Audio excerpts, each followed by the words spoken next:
माफ म्हणून परत लाईट बिल देणाऱ्या सरकारचं करायचं काय? मतासाठी जोगवा मागून ज्यांनी लाईट बिल माफ केली म्हणून सांगितलं त्या सरकारचं करायचं काय?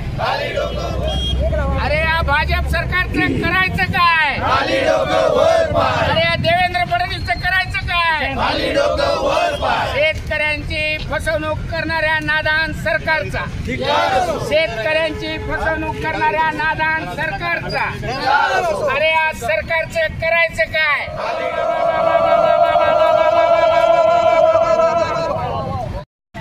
2024च्या विधानसभेच्या निवडणुकीच्या आधी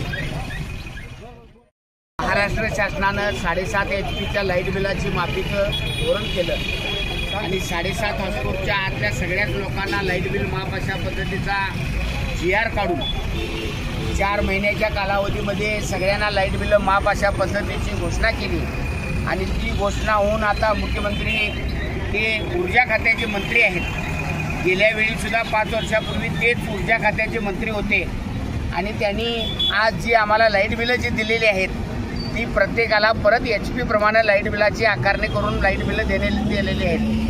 आमचा या महाराष्ट्र सरकारला इतकंच मत आहे की तुम्ही शेतकऱ्याची कुठल्या नमुन्यानं फसगत करायचं काही जी धोरणं ठरवलेली आहेत ती सांगितली तर बरं होतील।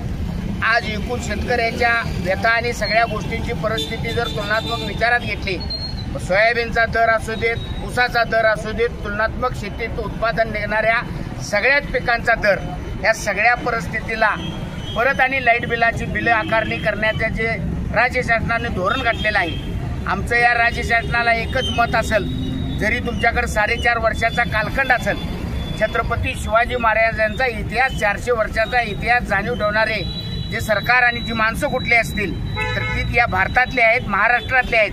तुम्ही 4 महिन्यात आम्हाला जर फसवत असाल तर भविष्यात तुम्हाला ही जनता कुठल्याही परिस्थितीत माफ करणार नाही। नुसतंच एवढं म्हणून सांगणार नाही तर तमाम शेतकऱ्यांना आमचं आव्हान असेल, जरी लाईट बिल आले आणि काही जरी आलं तरी 1ही रुपया लाईट बिल 7.5 हॉर्सपॉवरच्या आतलं कुणीही शेतकऱ्यांनी भरायचं नाही।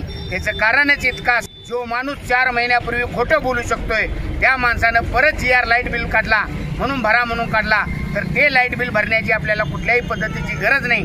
राज्य शासनाचा या गडिंग्लज तालुक्याची तमाम आम्ही महाविकास आघाडीच्या लोकांच्या मार्फत सगळ्यांनी मिळून या लाईट बिलांची आज होळी करतोय आणि या पद्धतीचा निषेध करतो आणि थांबतो। तुमच्या आंदोलनाची पुढील दिशा कशी असणार आहे? जर लाईट बिलाच्या बाबतीत परत MSEBच्या माणसांनी जर परत आम्हाला लाईट बिल देऊन, मी म्हणतोय लाईट बिल 100 दिली तर दुःख वाटून घ्यायची गरज नाही, पण लाईट कनेक्शन किंवा इतर कुठल्या जर कारवाई करायचा जर भाग पडला तर त्या गावात येणाऱ्या एकाही वायरमॅनला आम्ही तिथे येऊ देणार नाही आणि अशा पद्धतीचा कुठलाही जर त्यांनी प्रयोग केला तर तो प्रयोग हाणून पाडण्यास आम्ही नक्की आमची संघटना सक्षमरित्या काम करू।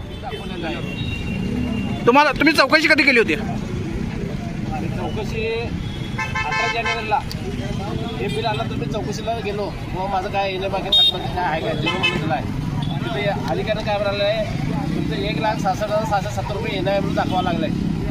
मी 2021ला गावात 0 होतं, 2021 नंतर मी काय बिल भरलो नाही, पण 2000 आतापर्यंत 1,67,000 कसं झालं हे मी त्याला जबाब विचारलं, ते उडावडीच उत्तर द्यायला ते भरायला पाहिजे असं आहे तसं आहे म्हणून काहीतरी हातोबद्दल सांगायला लागलं, म्हणून आम्ही आंदोलनाच्या माध्यमातून त्यांना निषेध केला। मग महावितरणकडे तुमची मागणी काय आहे?